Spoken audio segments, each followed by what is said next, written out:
بسم الله الرحمن الرحيم. اللهم صل على سيدنا محمد وعلى سيدنا محمد كما صليت على سيدنا إبراهيم وعلى سيدنا إبراهيم وبارك على سيدنا محمد وعلى سيدنا محمد كما باركت على سيدنا إبراهيم وعلى آل سيدنا إبراهيم إنك حميد مجيد. Mes amis, assalamu alaikum wa rahmatullahi wa barakatuh. Nous allons parler aujourd'hui de la hijra du prophète sallallahu alayhi wa sallam. Nous avions dit que le prophète sallallahu alayhi wa sallam et son compagnon Abu Bakr as-Siddiq, qui a eu le grand honneur d'accompagner le prophète pendant cette immigration, ont séjourné 3 jours dans la grotte de Saour. Après ces 3 jours, les persécuteurs s'étaient, disons, plus ou moins apaisés.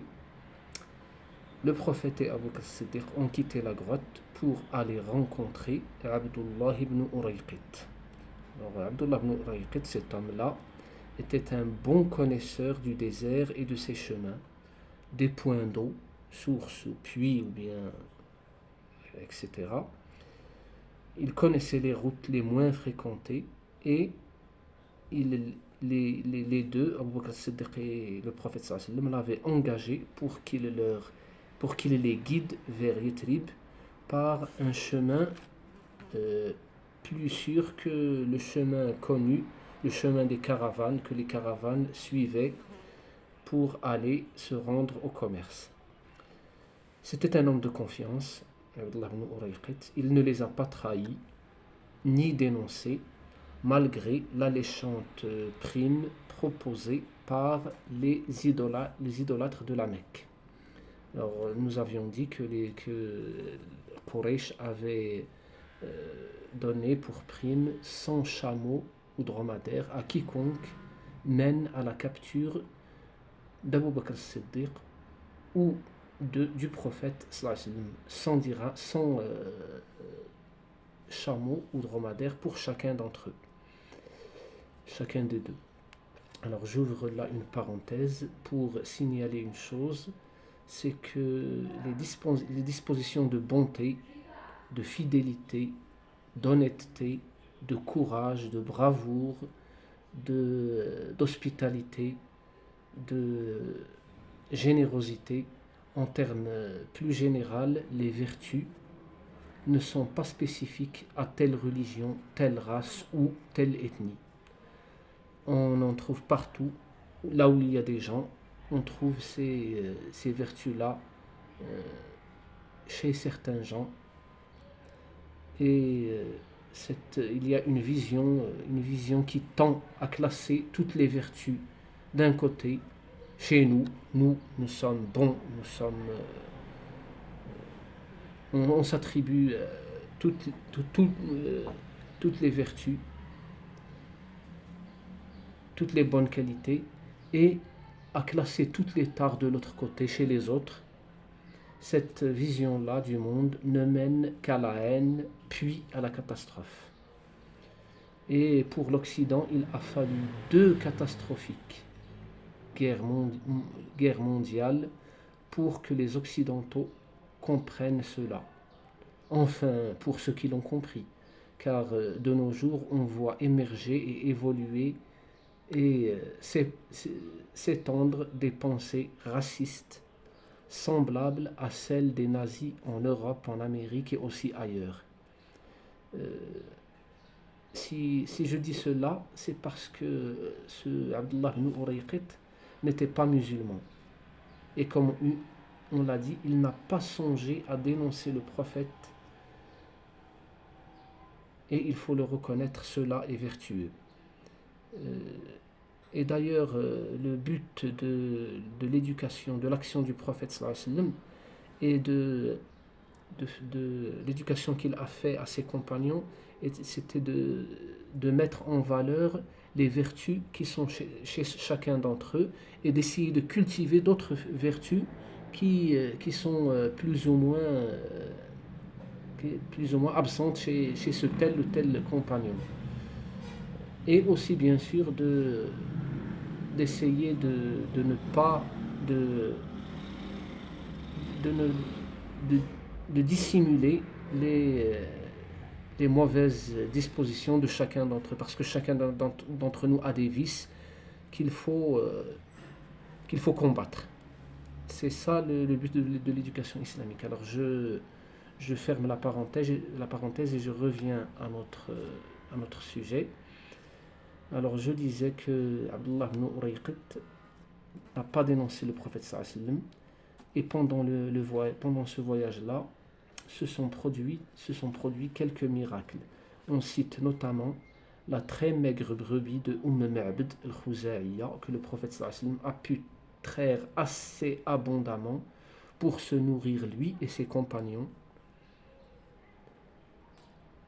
et la famille de Ma'bad.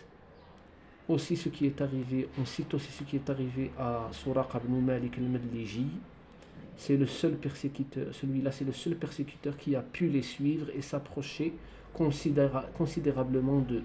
Mais miraculeusement, son cheval l'a jeté à terre 2 ou 3 fois, alors il les a appelés et leur donna sa parole qu'il ne leur fera pas de mal.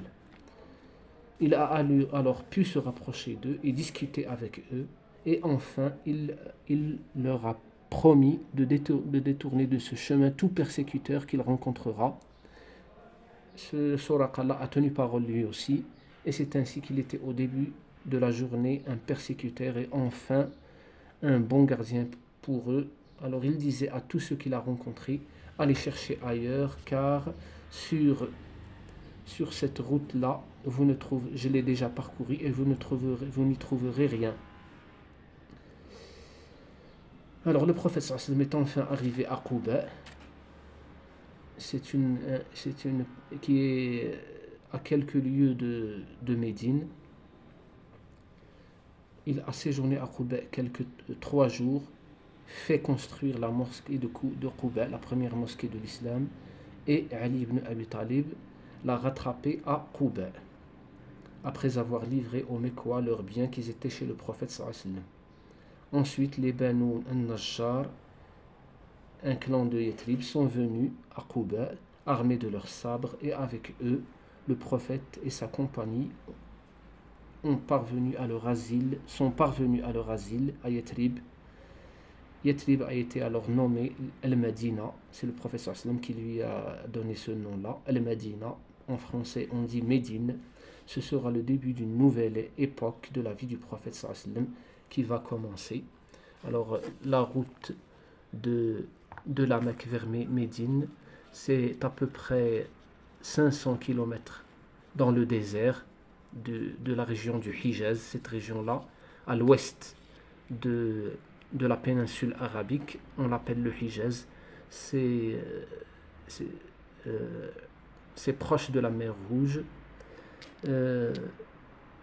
Après cela, le prophète sallallahu alayhi wa sallam, on a dit qu'il est parvenu, après avoir parcouru ces 500 km ou plus, puisqu'il a pris un chemin non connu. Après, le prophète sallallahu alayhi wa sallam est allé à Médine. On a dit qu'il est arrivé à Quba. Il est arrivé à Quba, au sud de Médine. Alors là, c'est une carte de Médine, de la ville du prophète sallallahu alayhi wa sallam, que l'on voit là. Quba, c'est ici au sud de Médine. Là, c'est Médine.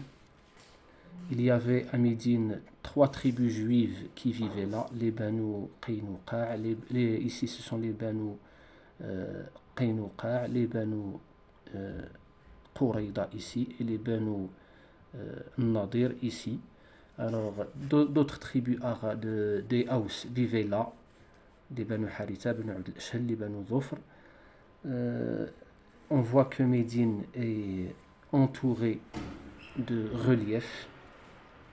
Ce sont des reliefs pas très hauts, mais de toute façon, ils forment une sorte de muraille autour de Médine. C'est le côté nord qui est ouvert. On trouve là 2 petites collines, Salah vers le nord, et encore un peu plus au nord, on trouve le mont Uhud. Voilà, c'est tout ce qu'on peut dire à ce sujet-là de la hijra du prophète sallallahu alayhi wa sallam. La prochaine fois, on parlera des conditions de Médine, comment les compagnons vont vivre à Médine. Je m'arrête ici, je vous prie de bien vouloir vous abonner à cette chaîne. d'activer les alarmes et